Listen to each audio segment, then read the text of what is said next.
হঠাৎ একদিন হযরতে ওমর গভীর রাতে বের হয়ে গেলেন।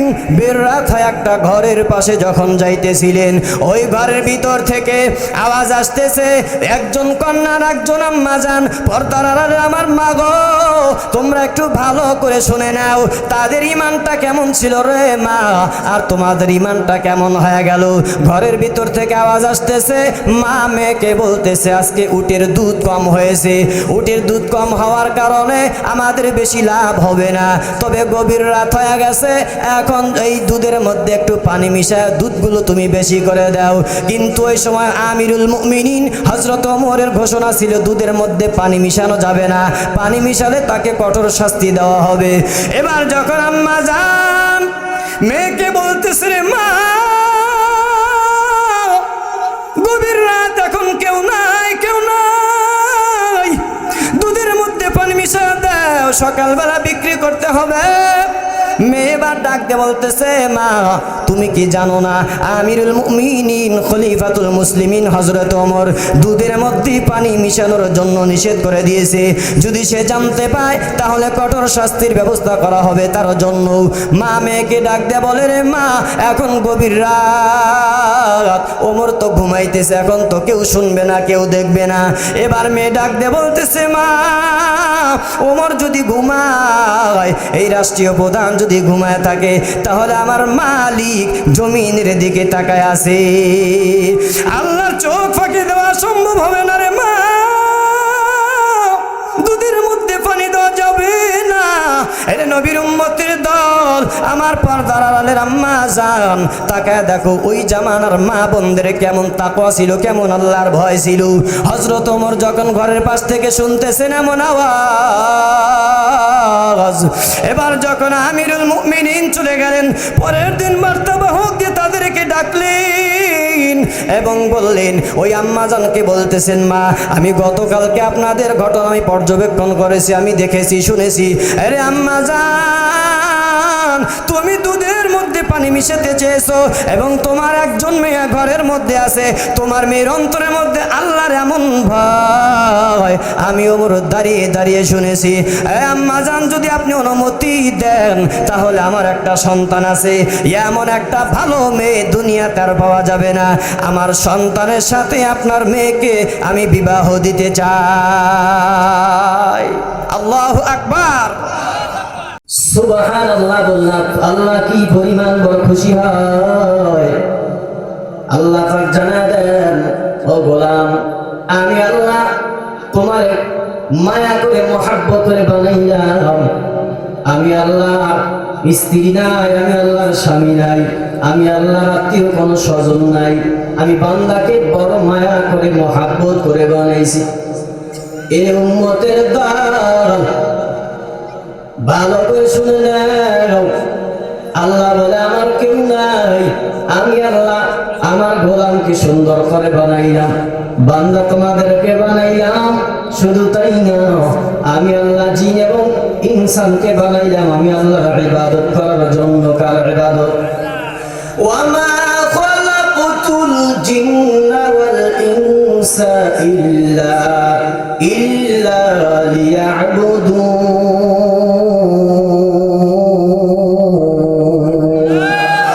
আরেকটা আওয়াজ দিয়ে বলা যাবে কি ভুরকার মুসলমান? আল্লাহু আকবার। আল্লাহ জানায় দেন, ও পয়গম্বর আপনার উম্মতের মাঝে জানায় দেন, আমি আল্লাহ জানায় দিলাম, আমি আল্লাহ বলে দিলাম, আমি আল্লাহ মানুষ এবং জিন জাতিকে বানাইলাম আমি আল্লাহর গোলামি করার জন্য। কার গোলামি? আমি আল্লাহর গোলামি করার জন্য বানাইছি। ও পয়গম্বর আমি আল্লাহর ইবাদত বন্দেগী যদি কোনো বান্দা করে, যদি কোনো ইনসান করে, যদি কোনো জিনেরা করে, আমি আল্লাহ বান্দার জন্য খুশি হয়ে বানায় রাখলাম শান্তির জায়গা জান্নাত। আওয়াজ দিয়ে বলি সুবহানাল্লাহ। এ মুসলমান ইমানদার, ও পর্দার মা গো, ভালো করে শুনো, আল্লাহ পাক রব্বুল আলামিন নিজে জানায় দেন, আমি আল্লাহ মানব জাতিকে বানাইলাম, আমি আল্লাহ জিন জাতিকে বানাইলাম, দুনিয়ার জমিনের মধ্যে পাঠাইলাম ওই মানুষের গোলামি করার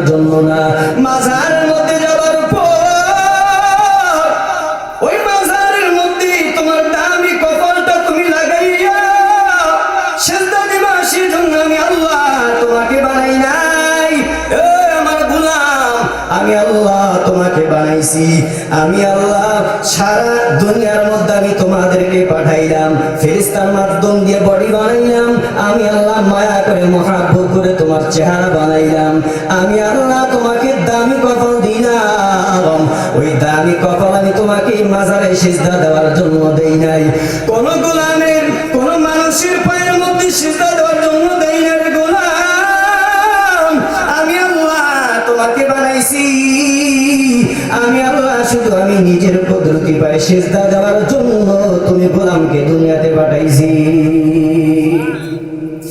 এরে নবীর উম্মতের দল, আজ দুনিয়ার মধ্যে তাকায় দেখো মাজারের অভাব নাই, ওই মাজারের মধ্যে আমার মা বোনেরা, আমার যুবক ভাই, আমার মুরব্বী বাবারা গরু ছাগল নিয়ে নিয়ে মাজারের মধ্যে দান করে, আবার শুধু তাই না আবার সিজদাও করে। এরে নবীর উম্মতের দল, মাজারে সিজদা দেওয়া যদি জায়েজ থাকতো, আপনাদের কাছে একটা প্রশ্ন আমি ছড়ে দিলাম, তাহলে মায়ার নবী আমার মদিনার জমিনের মধ্যে শুয়ে আছে, আপনারাই বলেন মায়ার নবীর কবরের চাইতে দামি কবর পৃথিবীর মধ্যে আর কি কোনটা আছে? আছে? এই কবরের মধ্যে যদি সিজদা দেওয়া জায়েজ থাকতো, হাজী সাহেবরা সর্বপ্রথম মায়ার নবীর রওজা আগে সিজদা দিত। আরে নবীর উম্মতের দল, এখানে হাজী সাহেব যারা আছো, একজন কি দাঁড়ায় বলতে পারবা যে মদিনার জমিনের মধ্যে যায়া ওই মদিনাওয়ালা নবীর কবরের পাশে দাঁড়াইয়া বা বসে তুমি সিজদা করেছো? বলতে পারবেন কেউ? রাহমাতুল লিল আলামিন, মায়ার নবীর কবর চাইতে কোন দামি কবর আর দুনিয়ার মধ্যে একটাও হতো না। এর নবীর উম্মতের দল, কবরের মধ্যে সিজদা দেওয়া জায়েজ নাই, যদি জায়েজ থাকতো হাজী সাহেবেরা মক্কার জমিনের মধ্যে মদিনার জমিনের মধ্যে সর্বপ্রথম মায়ার নবীর কবরের মধ্যে সিজদা দিয়ে দিত। এ নবীর উম্মতের দল, আমার আম্মা জানদেরকেও বলবো রে মা, আমি যেখানে রাখছিলাম সুবহানাল্লাহ কি পরিমাণ বড় দাম, সুবহানাল্লাহ বললে আল্লাহ পাক রব্বুল আলামিন কি পরিমাণ বড় খুশি হয়ে যান। আল্লাহ বলে গোলাম তোমার ওই পবিত্র জবান থেকে যখন আমি আল্লাহর শুকর আদায় করে নাও, সুবহানাল্লাহ বলে দাও, তখন আমি আল্লাহ কি পরিমাণ বড় খুশি, আমি আল্লাহ রহমতের দৃষ্টি দিয়ে আমি আল্লাহ বান্দা তোমার দিকে আমি তাকায় থাকি। এর নবীর উম্মতের দল, আল্লাহ পাক রব্বুল আলামিন খুশি হয়ে যান। আল্লাহ জানায় দেন রে গোলাম, ওই দুনিয়ার জমিনের মধ্যে তোমার মাকে মা বলে যখন ডাক দাও, তোমার বাবাকে যখন বাবা বলে ডাক দাও, তোমার বাবাকে বাবা বলে ডাক দেওয়ার কারণে তোমার বাবা যে পরিমাণ খুশি হয়ে যায়, এই বান্দা তোমার মাকে মা বলিয়া ডাক দেওয়ার কারণে তোমার মা কিন্তু খুশি হয়ে যায়। এই নবীর উম্মতের দল, ভাই যখন ভাইকে ডাক দেয় ভাইয়ের কলিজা ঠান্ডা হয়ে যায়, বোন যখন ভাইকে ডাক দেয় তখন ভাইয়ের কলিজা ঠান্ডা হয়ে যায়। আল্লাহ জানায় দেন রে গোলাম, আমি আল্লাহ তোমাদেরকে কি বানাইলাম, বড় মহব্বত করে মায়া করে আমি আল্লাহ বানাইলাম। আমি আল্লাহর আত্মীয় স্বজন কেউ নাই, আমি আল্লাহর স্ত্রী নাই, সন্তান নাই, আমি আল্লাহর কেউ নাই, শুধু গোলাম আমি তোমাকে মহব্বত করে বানাইছি, আমি আল্লাহর কুদরতি পায়ে সিজদা দেওয়ার জন্য। তোমার ওই পবিত্র জবান দিয়ে যখন তুমি আমার আল্লাহকে ডাক দাও, আমার আল্লাহ খুশি হইয়া রহমতের দৃষ্টিতে তোমার দিকে তাকায় রে মুমিন। এ নবীর উম্মতের দল, সুবহানাল্লাহ কি পরিমাণ বড় পাওয়ার। ওই বনি ইসরাইলের নবী মুসা আলাইহিস সালাম, ওই সম্পর্কে আমরা সকলেই অবগত আছি। রাহমাতুল লিল আলামিন কে আল্লাহ জানায় দেন, ওই বনি ইসরাইলের নবী হযরত মুসা আলাইহিস সালাম আল্লাহর সাথে ডাইরেক্টলি কথা বলতেন। মুসলমান ইমানদার, মুসা নবী একজন রাগী নবী ছিলেন। ওই মুসা নবী একবার হঠাৎ আল্লাহর সাথে কথা বলার জন্য পাহাড়ের মধ্যে যাবেন, রাস্তার মধ্যে হঠাৎ একদল মাখলুকের সাথে সাক্ষাৎ হয়ে গেল। এবার ওই মাখলুকের দল ডাক দিয়া কয়, পয়গম্বর আপনি বুঝি আল্লাহর সাথে কথা বলার জন্য যাবেন? নবী মুসা ডাক দিয়ে বলেন, হ্যাঁ আমি ওই মালিকের সাথে কথা বলার জন্য পাহাড়ের মধ্যে যাব। এবার ওই মাখলুক ডাক দিয়ে কয়, পয়গম্বর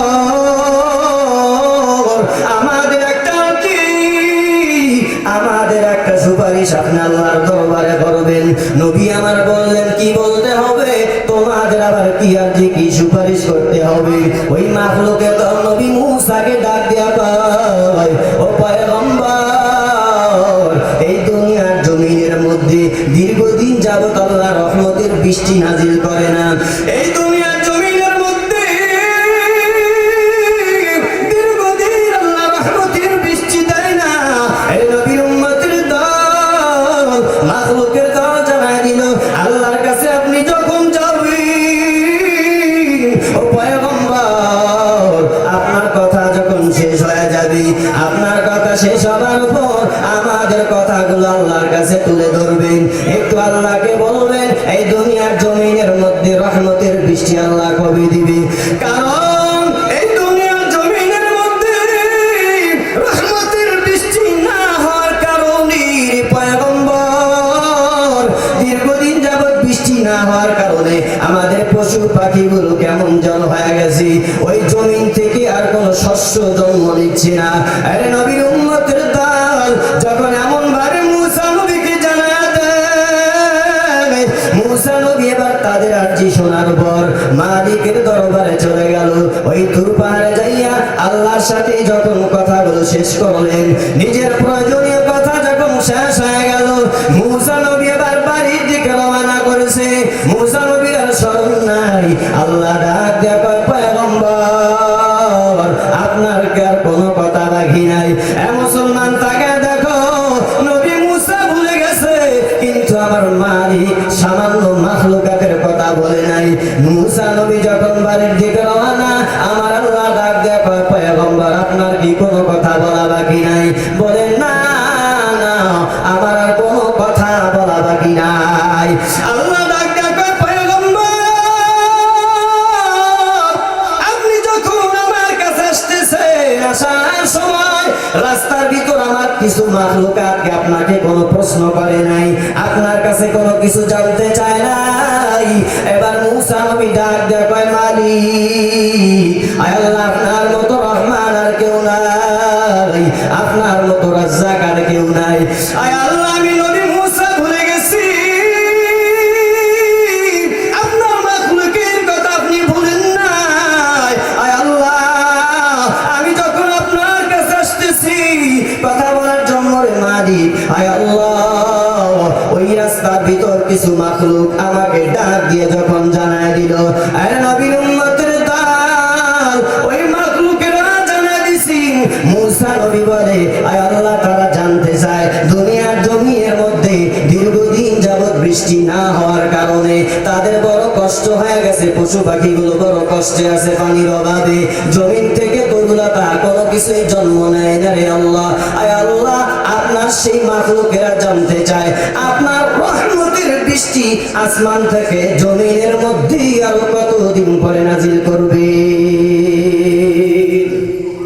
আল্লাহ পাক শোনায়া দেন, ও পয়গম্বর, আপনি আমার মাখলুকাতকে জানায়া দেন।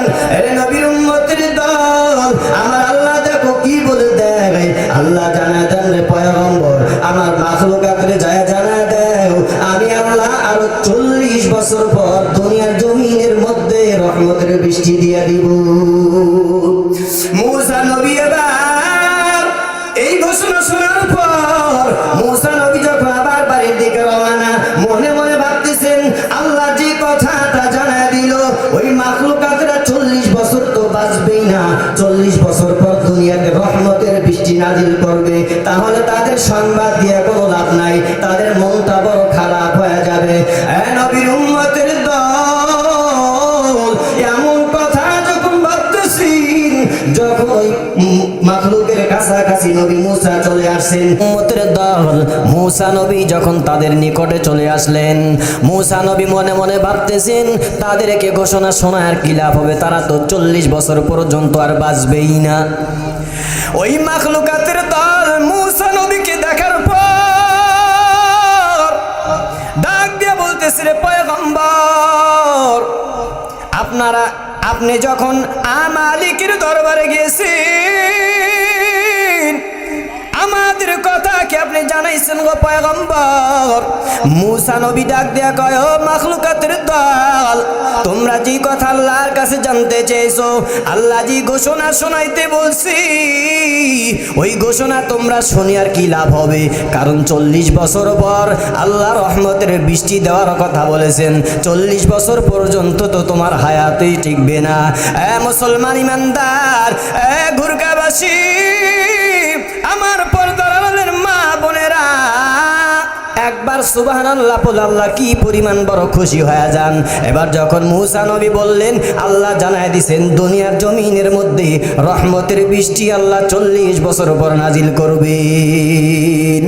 মূসা নবী যখন এমন কথা শোনায় দেয়, মূসা নবীর এমন কথা শোনার সাথে সাথে মাখলুকাতের দল আলহামদুলিল্লাহ পরে আওয়াজ দেয়। আরে নবীর উম্মতের দল, এই আলহামদুলিল্লাহর আওয়াজ আল্লাহ যখন শুনছেন, আল্লাহর কুদরতি অন্তরের মধ্যে জোশ মারিয়া গেছে রে নবীর উম্মতের দল। আল্লাহ আর থাকতে পারে নাই। আল্লাহ পাক রব্বুল আলামিন সাথে সাথে আসমানের মধ্যে মেঘের ব্যবস্থা করেছেন এবং সাথে সাথে রহমতের বৃষ্টি জমিনের মধ্যে নাজিল করে দিয়েছেন।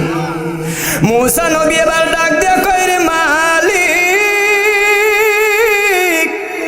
আমার কাছে আপনি বলে দিলেন 40 বছর পর এই দুনিয়ার জমিনের মধ্যে আপনি রহমতের বৃষ্টি দিবেন। আয় আল্লাহ, আমি তো বাড়ি পর্যন্তই পৌঁছতে পারলাম না, আপনি আবার কেন রহমতের বৃষ্টি দুনিয়ার জমিনের মধ্যে দিয়া দিলেন? আয় আল্লাহ, রহস্য জানতে মনে চায়। আল্লাহ ডাক দেয়া কয়, রে পয়গম্বর, এ পয়গম্বর, তুমি তো জানো না আমার মাখলুকাত যখন তুমি শোনা দিছো 40 বছর পর রহমতের বৃষ্টি দুনিয়ার জমিনের মধ্যে আমি দিব, 40 বছর পর্যন্ত তারা বাঁচবেই না। এইদিকে তারা খেয়াল না করে, মন খারাপ তারা না করে, সাথে সাথে আমি আল্লাহর শুকর আদায় করলো। আমি আল্লাহ তাদের শুকর আদায় করার কারণে এত বড় খুশি হয়ে গেছি যে আমি আল্লাহ সাথে সাথে জমিনের মধ্যেই রহমতের বৃষ্টি নাজিল করে দিয়েছি। একটু আওয়াজ দিয়ে বলি সুবহানাল্লাহ। এ মুসলমান ইমানদার, কি বুঝাইতে চাইলাম? আমরা যে কাজে থাকি না কেন, আমরা মনে মনে সুবহানাল্লাহ পড়বো। আমরা রিক্সা চালাবো, আমরা গাড়ি চালাইবো, আমরা মনে মনে সুবহানাল্লাহ আলহামদুলিল্লাহ পড়বো। আমরা মাঠে কাজ করব, আমরা সুবহানাল্লাহ আলহামদুলিল্লাহ পড়বো। আমার মা বোনেরা রান্না করবে হাত দিয়া, কিন্তু মনে মনে আল্লাহর জিকির করব। এর দ্বারা আমার আল্লাহ খুশি হয়ে যান। এ মুসলমান ইমানদার, শুধু তাই না, তুমি একদিন তাকায় দেখবা আমার জীবনে তো আমি এত আমল করি নাই, এত আমল কোত্থেকে আসলো? আল্লাহ কিসের বিনিময়ে এত আমল দিলেন?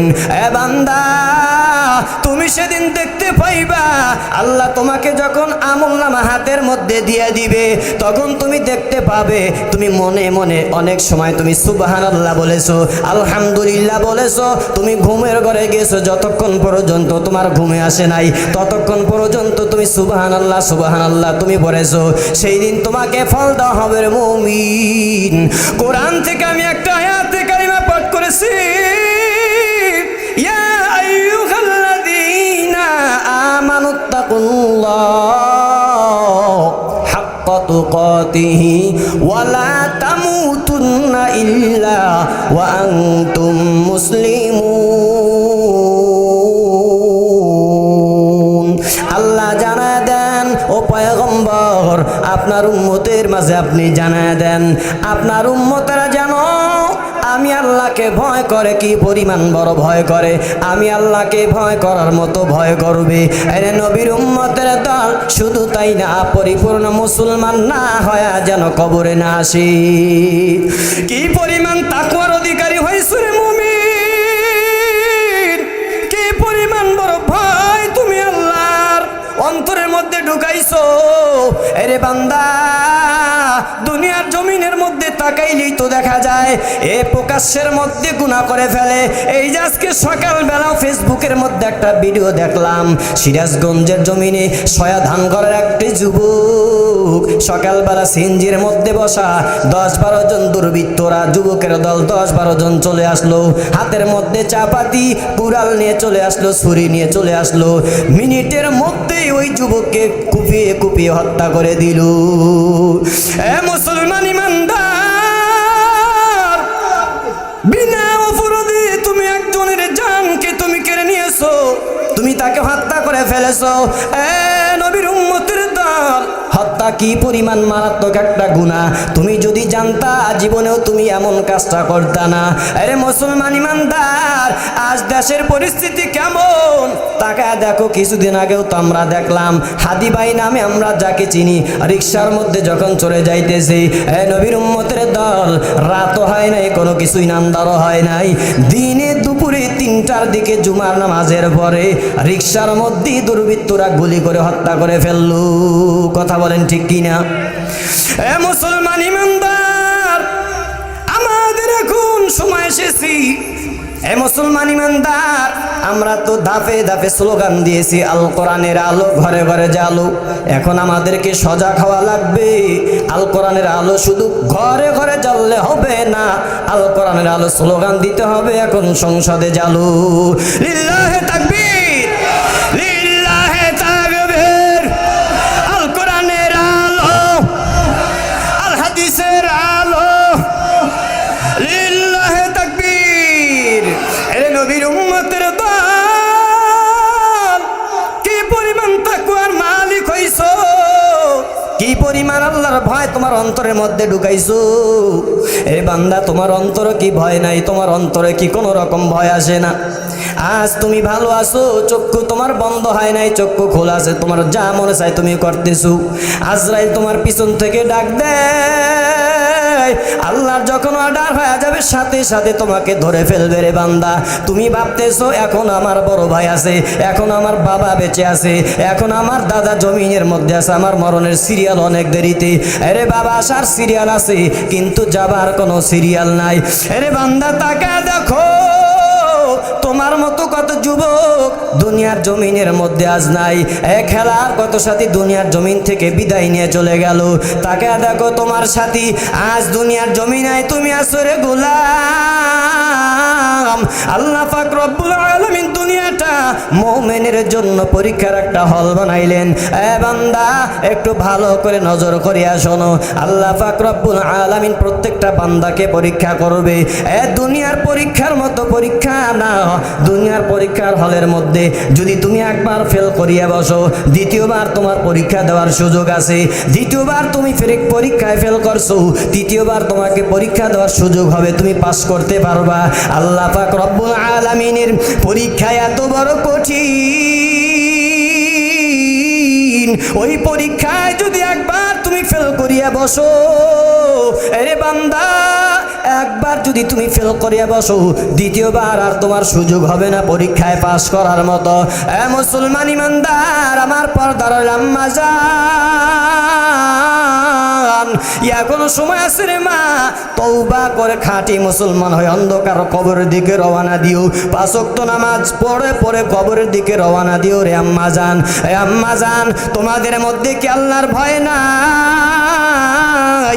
অথচ হযরত ওমর রে ফারুক রাদিয়াল্লাহু আনহুর খেলাফতের সময়, ওই শাসন আমলের মধ্যে হযরত ওমর কেমন একজন শাসক, আজ আমাদের জমিনের মধ্যে শাসক দেখা যায়। এর নবীর উম্মতের দল, ওই সরকার থেকে নিয়ে ইউনিয়ন পরিষদ পর্যন্ত সরকারি ভাতা আস্তে আস্তে 3 ভাগের 2.5 ভাগ শেষ হয়ে যায়। এ নবীর উম্মত আসে, এটা হলো আজকে আমাদের সমাজের অবস্থা। আরে নবীর উম্মতের দল আজ গরিবের না খেয়ে খেয়ে মারা যায়, নেতাদের কোনো খবর নাই। আরে বান্দা তাকায় দেখো, ইতিহাস একটু পড়ে নাও।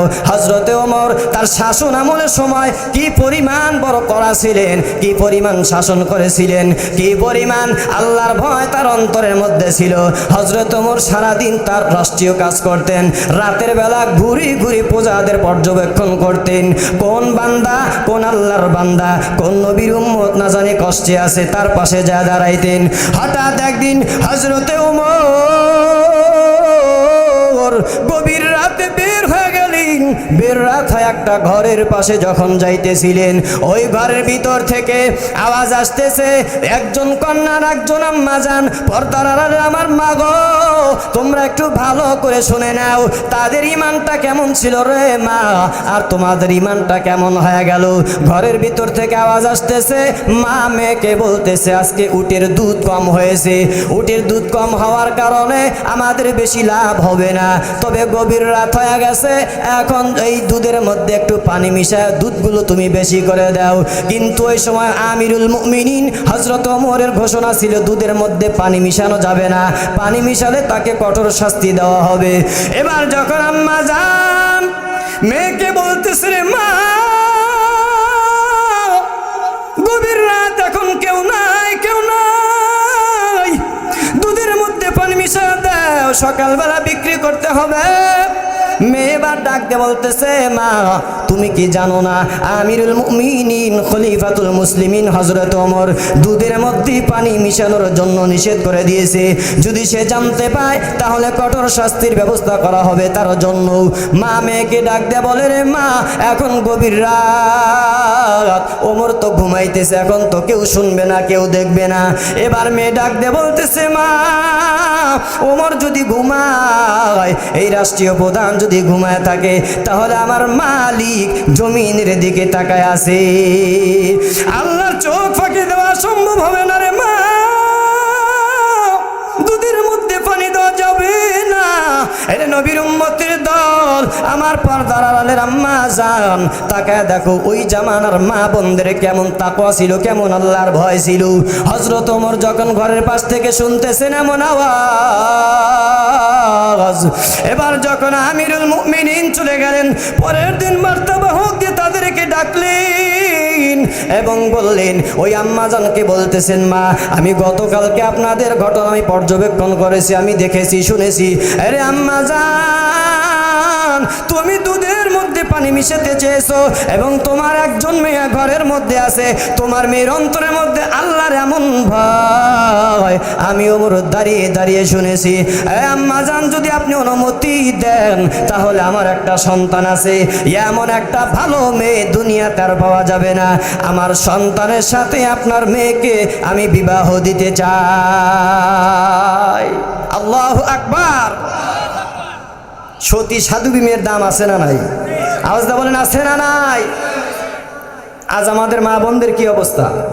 আছে এমন অবস্থা, নামাজেরই কোনো খবর নাই, সেগুলো তো বাদ, নামাজেরই কোনো খবর নাই।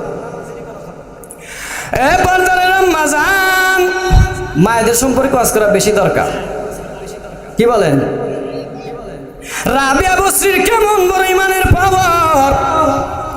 রাবিয়া বসরি তো আপনার মতো একজন আম্মা জান ছিলেন। এরে পর্দার আলের মা গো, তোমার চেহারা বড় সুন্দর, তোমার টাকার অভাব নাই, বাড়ির অভাব নাই, গাড়ির অভাব নাই। এরে আম্মা জান, তোমার তাকওয়ার কোনো খবর নাই। তোমার মতো মহিলা, তোমার মতো আম্মা জান ছিলেন একজন রাবিয়া বসরি। তবে রাবিয়া বসরির কোনো ভালো চেহারা ছিল না, রাবিয়া বসরি ছিল একজন কুচ্ছিত কালো মেয়ে। কিন্তু আল্লাহর বড় এমন আশিক, আল্লাহর এমন বড় একজন পাগল মহিলা ছিলেন, এমন একজন বান্দি ছিলেন যে আল্লাহর বান্দি, এমন ঈমানওয়ালা ছিলেন, এমন তাকওয়ালা ছিলেন, কবরের মধ্যে যাবার পর ফেরেশতাদের সাথে ঝগড়া করেছে, বাকবিতণ্ড করেছে। কেমন বড় ঈমানের পাওয়ার। রাবিয়া বসরি ঘরের মধ্যে আছেন, খাদেমাও ঘরের মধ্যে আছে।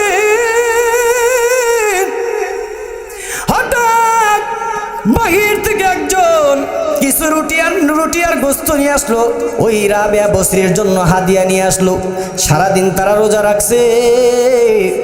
হঠাৎ একটা ফকিরের আওয়াজ দরজার মধ্যে এসে গেল। ফকির বলতেছে, আল্লাহর রাস্তায় কিছু দাও, সারাদিন হলো আমি কিছু খাই না। আমার মায়েদেরকে এখন দেখা যায় দরজার মধ্যে যদি কোনো ভিখারি দাঁড়া যায়, ধমক দিয়ে আমরা তাদেরকে তাড়ায় দেই। এক মুষ্টি চাউ দেওয়ার মতো কলিজা আমাদের মায়েদের দেখা যায় না। আরে নবীর উম্মতের দল, অনেক সময় আমরা দেখতে পাই ভিখারিকে ফিরা দেওয়া হয়। নবী আমার নিষেধ করে দিয়েছেন, ভিখারিকে ফেরত দেওয়া যাবে না। আমার মায়ের নবীর কেমন আদর্শ ছিল! মায়ার নবীর কাছে যদি কেউ হাত পাততেন, মায়ার নবীর কাছে যদি কোনো টাকা পয়সা না থাকতো, রহমাতুল লিল আলামিন ধার করে হলে ওই ভিখারিকে দিয়ে দিত।